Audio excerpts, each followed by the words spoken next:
Alors là, ça vaut le détour, on y va. Ah, voilà. J'espère que vous n'aurez pas le malheur de votre vie d'avorter. C'est Le malheur, c'est vrai que vous avez un utérus. From you is blah, blah, blah. All we ever do is go, yeah, yeah, yeah.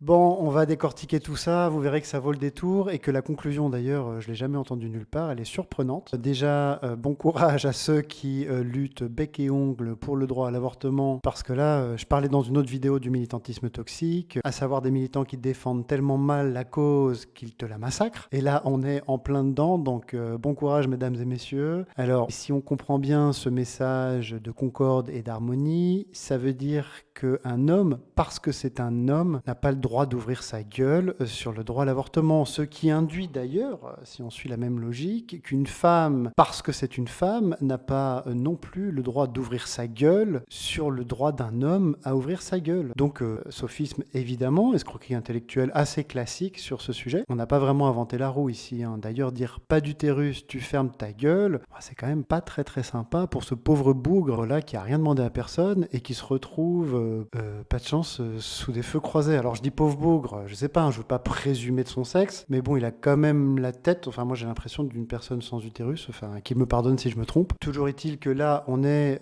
sur ce qu'on appelle en langage rhétorique du ad personam, c'est-à-dire qu'on évite de parler du fond, on attaque la personne sur ce qu'elle est, sur son identité, donc c'est une attaque identitaire. Ça peut faire illusion auprès de certaines personnes, hein. C'est du style, t'as pas de handicap, tu peux pas ouvrir ta gueule sur le handicap, t'es pas prisonnier, tu peux pas ouvrir ta gueule sur les prisons, etc., etc. Mais bon, à la limite, s'il y avait que ça, on reprend. Ah, voilà. J'espère que vous n'aurez pas le malheur de votre vie d'avorter. J'espère que vous aurez pas le malheur dans votre vie d'avorter. Là, sincèrement, je vois pas quel est le problème avec cette phrase, hein. Même ceux qui défendent l'avortement jusqu'à 9 mois, ils disent pas que c'est le bonheur d'avorter. On va pas souhaiter à quelqu'un d'avorter. On parle ici du droit à l'avortement, pas de l'avortement. Évidemment qu'un avortement, c'est pas souhaitable. On est tous d'accord là-dessus pour le coup. Et là, on entend pourtant le malheur Le malheur, offusqué, comme s'il était offusquant de parler du malheur d'avorter. Donc, ouais, bon, allez, il faut quand même se renseigner un tout petit peu avant de commencer à militer comme ça. Et j'aimerais, sur le fond, rappeler quelque chose que je disais dans une autre vidéo, que personne me fasse croire qu'il est pour le droit à l'avortement. Tout le monde est contre le droit à l'avortement. La seule chose qui change, c'est à partir de quand vous êtes contre le droit à l'avortement. À partir de quand? Est-ce que c'est une fois que le bébé passe les 8 mois, par exemple? Est-ce que c'est une fois que le bébé passe les 4 mois? Les 14 semaines? Les 4 semaines? Est-ce que c'est au moment de la fécondation? Parce qu'à part quelques fanatiques qui ont quand même réussi à rendre légal le fait d'avorter 1 heure avant l'accouchement, dans le cas, par exemple, où c'est un bébé qui porte la trisomie 21, tout le monde est contre. Donc arrêtez ces slogans. Abonnez-vous et partagez en masse parce que sur ce genre de vidéo,